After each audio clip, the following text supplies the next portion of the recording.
Thank you. Senator Curtis. Thank you, Mr. Chairman. Thank you, Ranking Member. Thank you, witnesses. I couldn't help but think during your testimonies that I wish I could transport my kids here. They're in their 30s and 40s, so I've got my grandkids, 18 of them, who I worry about. And I also had a little moment of reflection during your testimonies to my childhood. And there was a similar conversation at the time about how bad TV was for young kids. But imagine the difference between me coming home after school and flipping on the TV and seeing content that had been put out there, right, for everybody versus that TV didn't know who I was, right?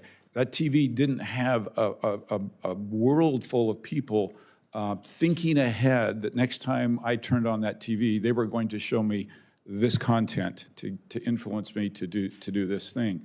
And it's really very, very different because of this vast network that's kind of behind that TV, right? Targeted at that young child who's going to turn that on. So I have a series of questions.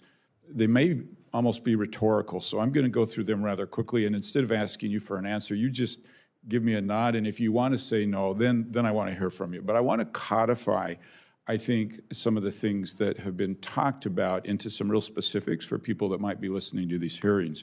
So the first one, are algorithms designed to be addictive? Okay, yes. Do those systems or algorithms often function in ways that resemble addictive or compulsive use patterns? I'm getting yes. Do you believe these companies have internal data to measure when their products are driving unhealthy usage patterns like late night use, compulsive refresh, and escalating content intensity? Does their business model incentivize profit over well-being? All right, I got it. Just for the record, we got unanimous yeses on all of those. I had intended to ask you all if you were aware of specific research that documented this, and Dr. Twenge gave us this. So I'm going to change that question to, are any of you not aware of data that documents all of this? I'll jump in, there's a court case going on right now, I believe in California, that Meta and a lot of these companies had to release a lot of internal documents, so people are going through them now. Exactly what we feared is coming to pass. Yeah, in a hearing in this room before, I've actually compared this to the tobacco hearings, where executives were brought up and they had data, they had research that it was harmful, and tried to tell us it wasn't. I actually believe in a hearing not too many years from now, we'll have a similar hearing with social media companies. I'd like to, just for a minute, pivot just a little bit and talk about the impact of this, not just on children, but on everybody. Last year, Senator Kelly and I introduced a bill. It's called the Algorithm Accountability Act that would finally let people have their day in court if they were harmed by algorithms.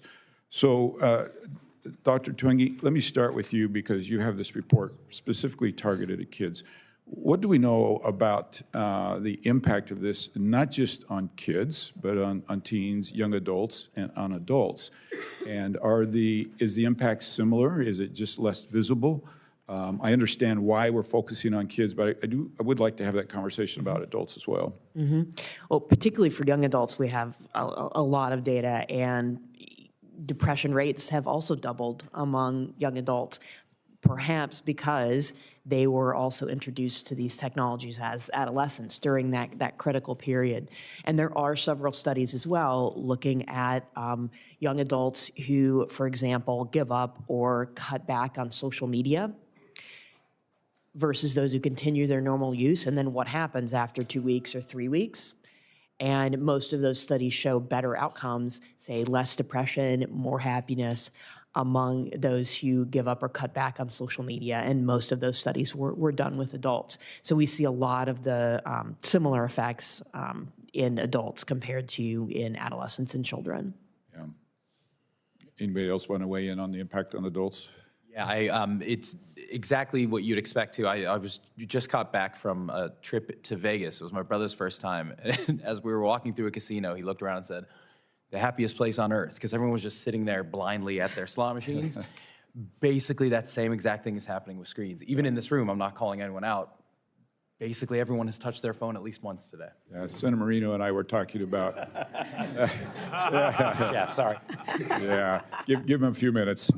Senator Marino and I were talking about how my adult kids have had a hard time learning how to navigate, and it's because when they were learning to drive, they were given an app that said turn right, turn left, and they never had to think like we did about how to move around, and I think that applies to what you're talking about. And I regret that I'm out of time. I would love to continue this question. Thank you all for being here. I think this is an incredibly important topic.